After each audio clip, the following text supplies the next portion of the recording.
Judges chapter 11.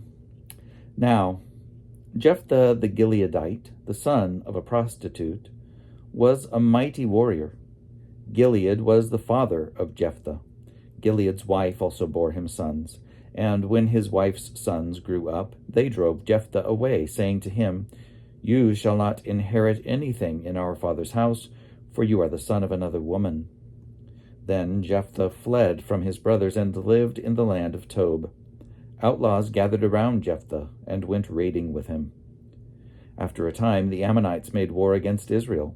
And when the Ammonites made war against Israel, the elders of Gilead went to bring Jephthah from the land of Tob. They said to Jephthah, "Come and be our commander so that we may fight with the Ammonites." But Jephthah said to the elders of Gilead, "Are you not the very ones who rejected me and drove me out of my father's house? So why do you come to me now when you are in trouble?" The elders of Gilead said to Jephthah, "Nevertheless, we have now turned back to you so that you may go with us and fight with the Ammonites and become head over us, over all the inhabitants of Gilead." Jephthah said to the elders of Gilead, "If you bring me home again to fight with the Ammonites and the Lord gives them over to me, I will be your head." And the elders of Gilead said to Jephthah, "The Lord will be witness between us. We will surely do as you say." So Jephthah went with the elders of Gilead, and the people made him head and commander over them. And Jephthah spoke all his words before the Lord at Mizpah.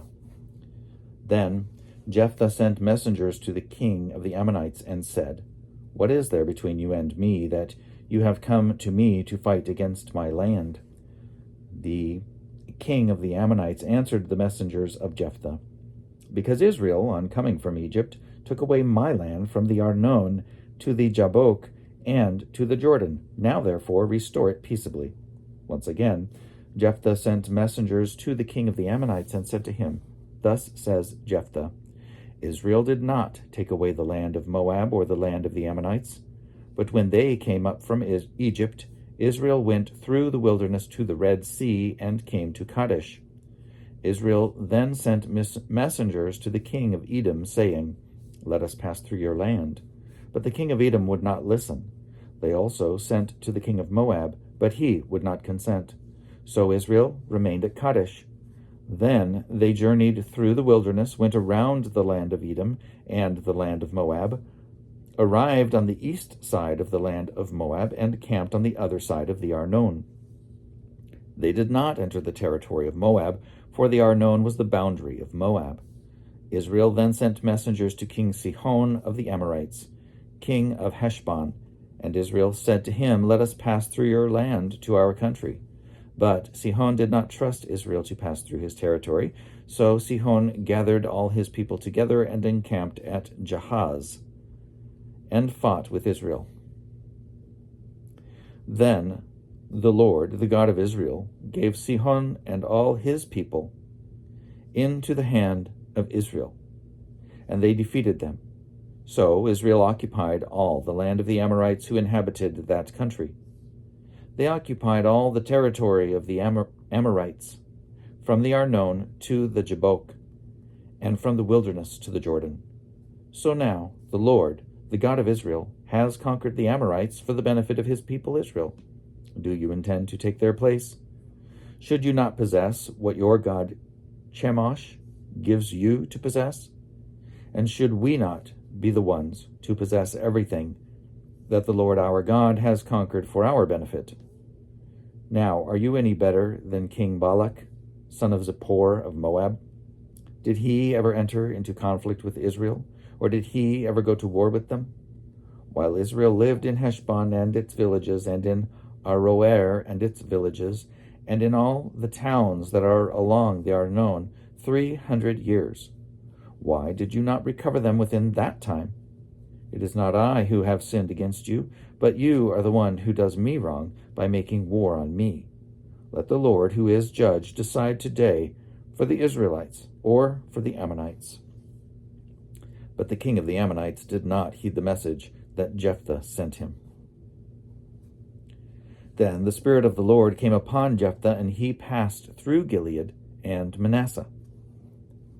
he passed on to Mizpah of Gilead, and from Mizpah of Gilead, he passed on to the Ammonites.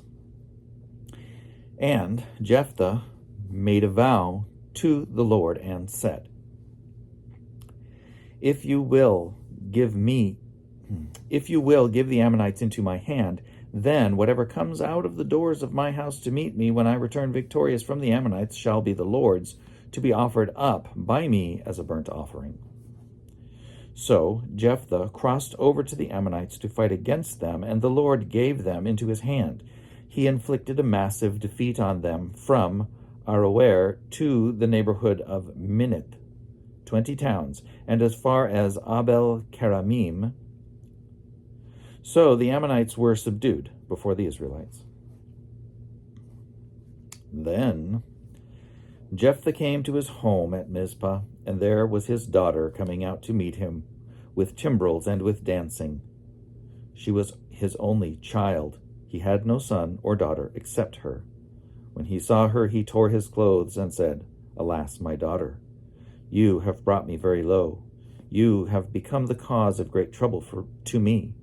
For I have opened my mouth to the Lord, and I cannot take back my vow. She said to him, My father, if you have opened your mouth to the Lord, do to me according to what has gone out of your mouth. Now that the Lord has given you vengeance against your enemies, the Ammonites. And she said to her father, Let this thing be done for me. Grant me 2 months, so that I may go and wander on the mountains and bewail my virginity, my companions, and I. Go, he said, and he sent her away for 2 months. So she departed, she and her companions, and bewailed her virginity on the mountains. At the end of 2 months she returned to her father, who did with her according to the vow he had made. She had never slept with a man. So there arose an Israelite custom that for 4 days every year the daughters of Israel would go out to lament the daughter of Jephthah the Gileadite.